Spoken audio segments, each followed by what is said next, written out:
নমস্কাৰ learn and grow' YouTube চেনেলৰ অন্য এটা ভিডিঅ'লৈ আপোনালোক সকলোকে স্বাগতম জনোৱা হ'ল।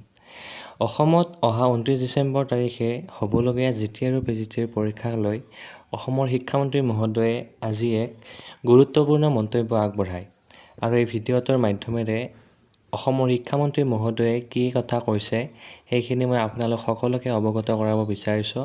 সেয়েহে আপোনালোকলৈ অনুৰোধ থাকিল যে আপোনালোক সকলোৱে ভিডিঅ'টো শেষলৈ চায় আৰু শিক্ষক নিযুক্তি সম্পৰ্কীয় এনেধৰণৰ ভিডিঅ'সমূহ পাই থাকিবৰ কাৰণে লাৰ্ণ এণ্ড গ্ৰ' চেনেলটো ছাবস্ক্ৰাইব কৰাৰ লগতে লাইক শ্বেয়াৰ আৰু নিজৰ মন্তব্যসমূহ কমেণ্ট বক্সত আগবঢ়াবলৈ নাপাহৰিব। এতিয়া মই আপোনালোকলৈ ভিডিঅ'টো আগবঢ়াইছোঁ। ধন্যবাদ।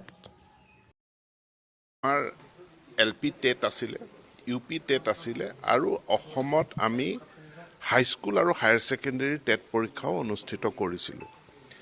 এইবাৰ আমি সিদ্ধান্ত গ্ৰহণ কৰিলোঁ যে আমি দুটা পৰীক্ষা নকৰোঁ বা দুটা প্ৰক্ৰিয়া নকৰোঁ, কাৰণ আমি টেট পৰীক্ষা পাতিলেও আমি আকৌ এটা ৰিক্ৰুটমেণ্ট প্ৰক্ৰিয়া কৰিব লাগে। দুটা নকৰি দুইটাক মাৰ্জ কৰি টেট কাম ৰিক্ৰুটমেণ্ট পৰীক্ষা অনুষ্ঠিত কৰাৰ গ্ৰেজুৱেট টিচাৰ আৰু পষ্ট গ্ৰেজুৱেট টিচাৰৰ কাৰণে ব্যৱস্থা গ্ৰহণ কৰিছোঁ। প্ৰায় 9,000 শিক্ষকৰ কাৰণে এই পৰীক্ষা অনুষ্ঠিত হ'ব। অহা 29 তাৰিখে পৰীক্ষা অনুষ্ঠিত হ'ব আৰু ইয়াত আমাৰ যিমান ভেকেঞ্চি আছে সিমানেই প্ৰাৰ্থী পাছ কৰিব। আগতে টেট পাতোঁতে কি হৈছিল যে তাত কিমান ভেকেঞ্চি এইটো নহয়, যিমানে টেট কোৱালিফাইড কৰে। ছাপ'জ মোৰ ভেকেঞ্চি আছে 5,000, কিন্তু 15,000 মানুহে হাইস্কুল টেট তেওঁলোকে পাছ কৰে। এই 15,000ৰ পৰা আকৌ 5,000 মই বাচিব লগা হয়।